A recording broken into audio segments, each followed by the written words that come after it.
ఓం మహాగణాధిపతయే నమః. ఓం గురుభ్యో నమః. ఓం శ్రీమాత్రే నమః. పరమేశ్వర స్వరూపమైనటువంటి జ్యోతిష, వాస్తు మరియు ఇతర అనేకమైనటువంటి శాస్త్రములను మనకు అందించినటువంటి మహర్షులకి నమస్కారం. హయగ్రీవ హయగ్రీవ హయగ్రీవేతి యోపదేత్ తస్స నిస్సరతే వాణి జనుకన్యా ప్రవాహవత్.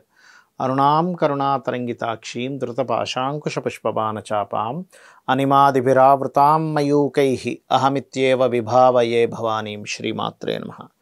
ప్రేక్షకులకి ఆ లలితాంబిక అమ్మవారి యొక్క అనుగ్రహం పరిపూర్ణంగా కలగాలని మనస్ఫూర్తిగా కోరుకుంటూ మనం ఈరోజు లలితా సహస్రనామాల్లో ఒక్కొక్క నామం గురించి తెలుసుకుంటూ ఉన్నాం. అందులో ఈరోజు 488వ నామం కనుక తీసుకున్నట్లయితే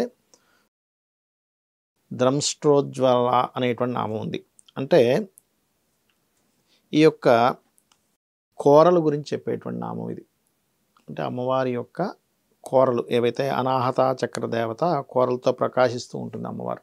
కాబట్టి మనకి చూడండి, వరాహ అవతారంలో 2 కోరలు ఉంటాయి, తెల్లగా మెరిసేటువంటి కోరలు.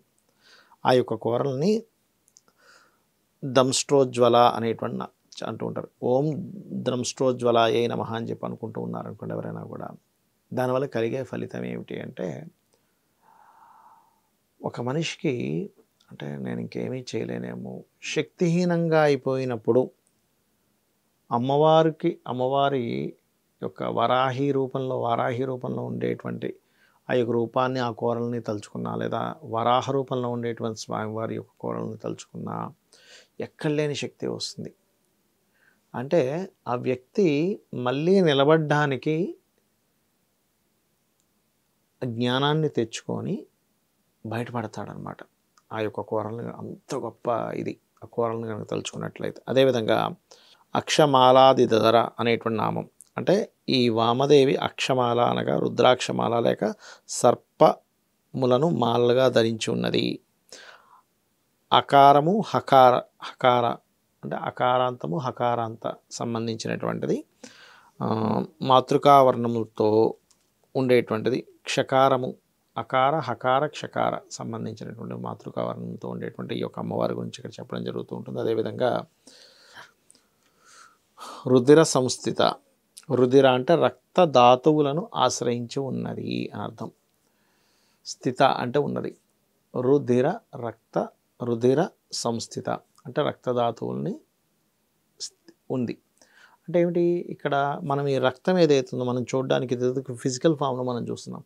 మన బ్లడ్ తగ్గిందండి, బ్లడ్ పెరిగిందండి, లేకపోతే ఈ ధాతువు మనిషి యొక్క బాడీలో ఉండేటువంటి ఏవైతే మనకి మాంసం ఉందో, నరాలు ఉన్నాయో, ఇవన్నీ కూడా మనకి ఫిజికల్ ఫామ్లో ఇవన్నీ ఉన్నాయి. ఇవి తగ్గాయి పెరిగాయి కాబట్టి మనిషి డౌన్ అవుతున్నాడు, ఇది అవుతున్నాడు అంటూ ఉంటాం. కానీ ఆ రక్తం అంతా ఉన్నప్పటికీ మనిషి చనిపోయినప్పుడు మరి ఎందుకు ఆ రక్తం అనేటువంటిది మనిషికి ఉపయోగపడట్లేదు అంటే, మనకి కంటికి కనబడేటువంటి రక్తం వేరు, అందులోపల అమ్మవారి శక్తి ఉండి నడిపిస్తున్నది వేరు అనేటువంటి దాన్ని అర్థం చేసుకోవాలి.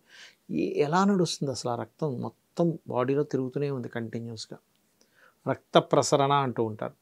ఎలా జరుగుతుందండి ఆ ప్రసరణ అంటే, అక్కడ అమ్మవారు ఉంది అనేటువంటిది మనం అర్థం చేసుకోవాలి. లలిత సహస్రనామాలు చెప్తున్నాయి.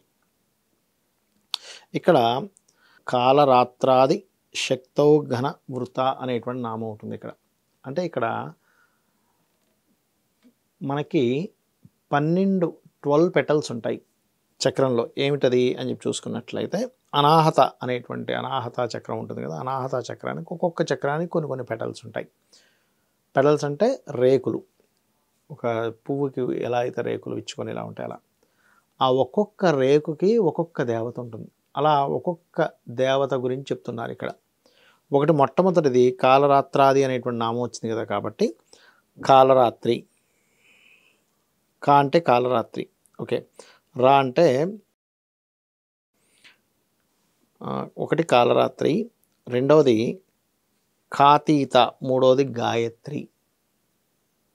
ఈ యొక్క చక్రంలో అనాహత చక్రం ఏదైతే మనం ఇప్పుడు మాట్లాడుకుంటున్నామో, ఈ అనాహత పద్మం నందు ఉండేటువంటి ఒక పెటల్స్ మీద ఉండేటువంటి దేవతల గురించి చెప్తున్నారు ఇక్కడ.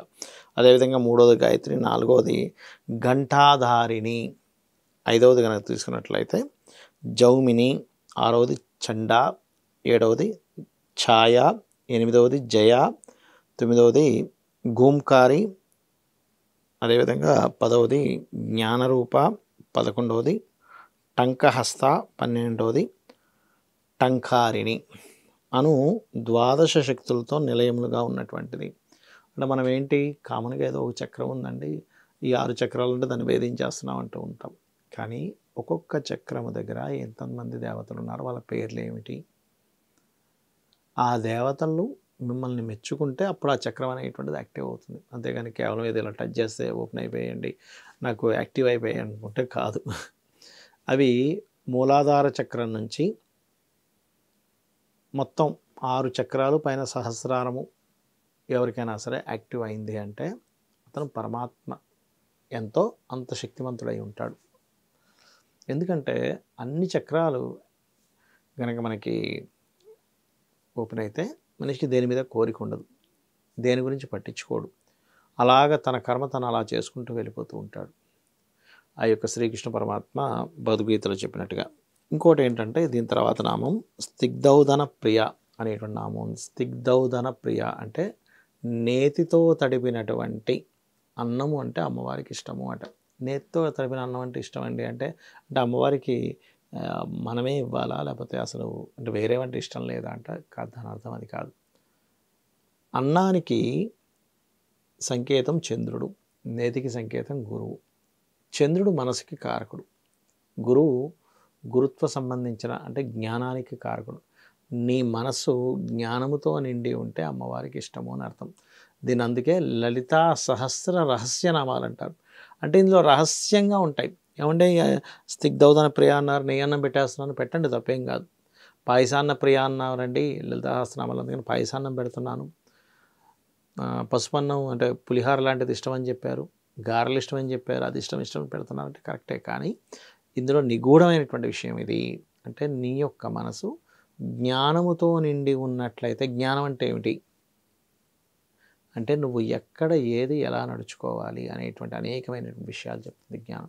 నీ జ్ఞానం లేదా, బుద్ధి లేదా, జ్ఞానం లేదా అని తిడుతూ ఉంటాం. జ్ఞానం అంటే ఏంటంటే నీకు సెన్స్ లేదా, నువ్వు ఎక్కడుండి ఏ పని చేస్తున్నావు.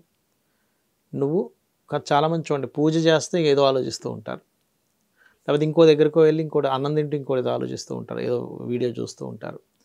అంటే ఏమిటి, నీకు పరిపూర్ణమైనటువంటి జ్ఞానవంతుడు అతను చేసేటువంటి ప్రతి పనిలోని కూడా మనసా వాచ కర్మన పనిచేస్తూ ఉంటాడు. కాబట్టి ఈ స్నిగ్ధౌదన ప్రియ అనేటువంటి నామము ముఖ్యంగా గురుబలాన్ని కూడా పెంచుతుంది చెప్పాలంటే.